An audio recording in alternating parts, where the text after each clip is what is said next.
Start. वन्यजीव संरक्षित क्षेत्र करावीत, कारण फक्त 15% जमीन आणि 7% समुद्र संरक्षित केल्याचे दिसून येत आहे. आता मात्र जगाने 20% जमीन आणि 10% समुद्र असे 2020चे उद्दिष्ट ठेवणे गरजेचे आहे. पैशासाठी अनेक वन्यजीवांचे अधिवास जागतिक पातळीवर नष्ट होत आहेत. आपल्या संरक्षित वनांचे संरक्षण करण्यासाठी स्थानिक पातळीवर प्रयत्न करणे गरजेचे आहे. यात शाश्वत पर्यटन आणि स्थानिक लोकांचे वन्यजीवनाकडून होणारे नुकसान टाळण्यासाठी पुरेशी भरपाई देणे अत्यंत आवश्यक आहे. कारण आता वन्यजीव आणि शेतकरी संघर्ष शिगेला पोहोचला असून यावर शाश्वत उपाययोजना कराव्याच लागेल. अन्यथा वन्यजीवांचे अतोनात नुकसान होईल.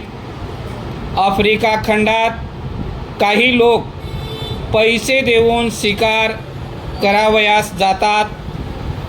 असे पर्यटन बंद करण्याची वेळ आली आहे.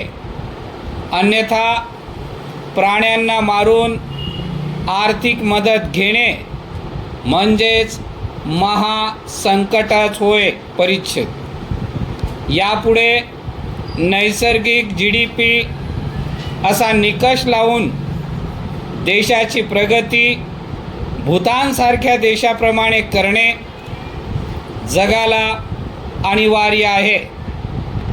चोरटी शिकार आणि तस्करीच्या माध्यमातून जवळपास 300 सस्तन प्राणी नष्ट होण्याच्या मार्गावर आहेत.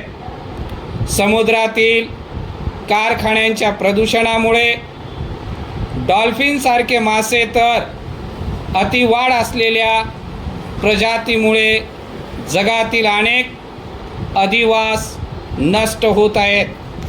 तसेच 1970 पासून जगातील 81% गोड्या पाण्याचे स्रोत प्रदूषित झाले आहेत.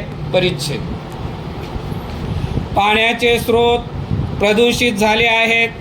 आपले अन्न, पाणी आणि श्वास हा फक्त जैवविविधतेवर अवलंबून आहे.